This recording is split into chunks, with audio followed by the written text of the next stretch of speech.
Hey guys, welcome back to this video. In this video we're going to be talking about the features of TCP/IP. Last video we talked about the basics of networking and like what it is. We also talked about what TCP is, the Transport Control Protocol.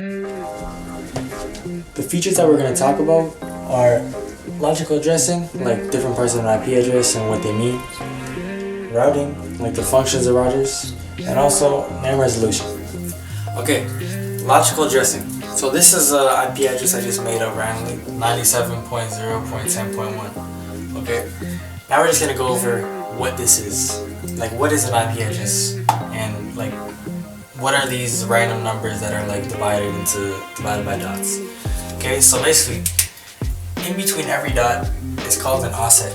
Each offset is composed of 8 bits. A bit is either a 1 or a 0. There are 8 ones and zeros that make the number 97, or there are 8 ones and zeros that make the number 0. It's only zeros, not ones actually. Just 8 zeros that make the number 0. Okay? And then same thing with 10, same thing with 1. In total, there are 32 bits. This is a 32-bit IP address right here. Now we're gonna go over different parts of the IP address. Okay. First off, with a net ID. Net ID just is the ID that identifies the network, network number. Okay, it's the ID, the network. Okay, you don't need this, but I'll tell you why it's used for in a little bit, like why people use this. It's called a subnet ID. The last one is called a host ID. The host ID is the specific device on the network. So it's like a computer. If you're connected to your internet, you have a specific host ID. So if you have a phone, computer, connected to the internet, they have different host IDs, but they have the same net ID because it's on the same network. Okay? Subnets. So what are subnets? Subnets, and why is it good? Why was it useful to have subnets? Subnets are used for places that have many hosts. Many hosts, like a giant office building or something. That everyone is on the same network. Everyone's on the same network. Different hosts. Okay. So in an office building, there are probably around like 1,000 hosts that are in a normal office building. There are over 1,000 devices that are using the same network. Okay. So what if someone outside the network wants to transmit a message to this network to a specific host? So let's see, host like, it's gonna go 97.55. So a network, someone from outside the network wants to transmit a message to this IP address right here. Okay? But, so how does it do it? So the message has to go through most of the devices to reach this host right here. But why is this like unnecessary? Because this number is so broad, this can have thousands of different hosts because it has no subnet. The subnet just divides the hosts into different. It's basically mini networks. Subnets are basically mini networks. So what a host does to transmit a message to another host? It first asks, what is the network ID? So network ID is 97. Net ID is 97. That's the first question answered. 97. Then it asks, what is the host ID? Host ID, which is 55. So now it has to go through all the hosts that are in the network. Okay? But if there was a subnetwork, it will ask the net ID, which is 97, the subnet, which is 10, and then the host ID, which is 55. So now it has a less amount of hosts to travel through to reach the host that it wants to communicate with.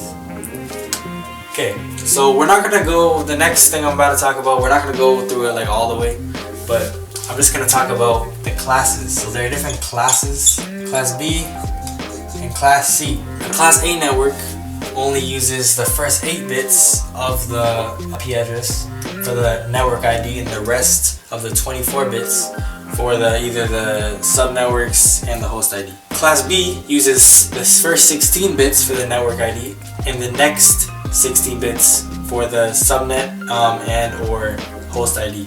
Class C network is the first 24 bits and uses the last 8 bits for the subnet or host ID. Okay. You might be a little confused. How would you use a subnet and host ID in one offset? Because you can actually divide, you can actually take apart an offset, but you can take apart an offset and divide it into 2 parts.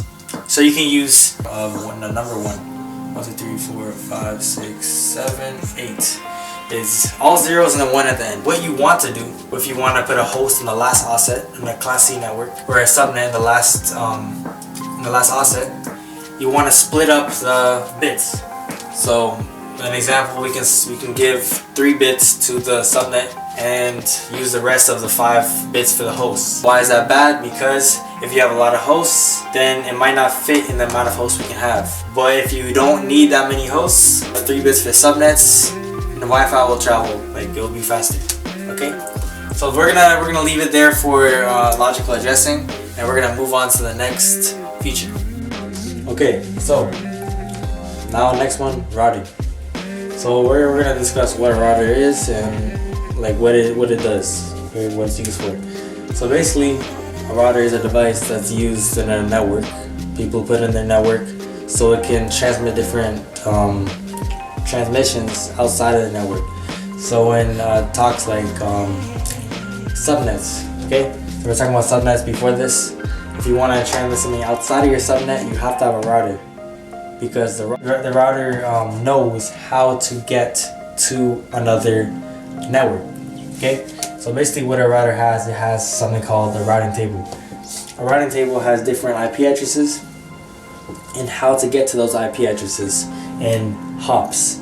So hops is like a number of routers. The transmission has to hop through or like go through to reach the destination.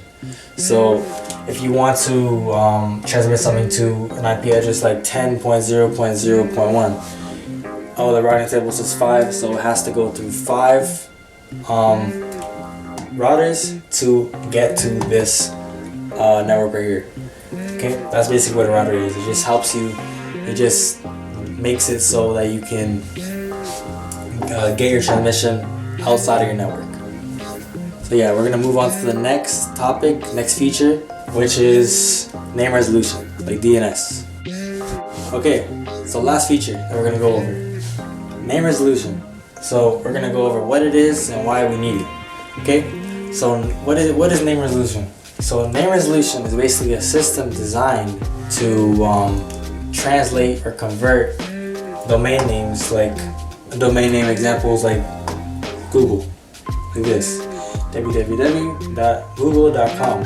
Okay, it basically translates this into an IP address. So that's what this is. So that's how you can go on Google, because of this system right here. Okay, without the system, it won't know what to do with this. It won't know how to get the requests from this server, from this. Okay, as we talked about before, if you want to get packets or anything, you need the IP address, and this system tells you how to do it. It tells you how to convert this into this. Okay, but why do we need it though? So basically, we don't really need it, but it's just used for just making life easier, because no one wants to memorize all these random numbers to go on something like Google or YouTube, which is something different. Okay, but this is not the real IP address for Google, it's just one that is created. So basically that's what it is. So how does it do it though?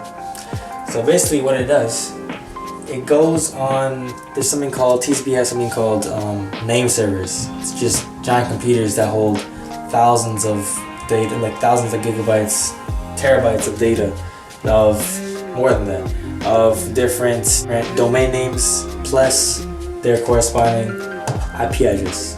That's all it is. It's just computers with names, with tables with names on it, and IP address that correspond with it.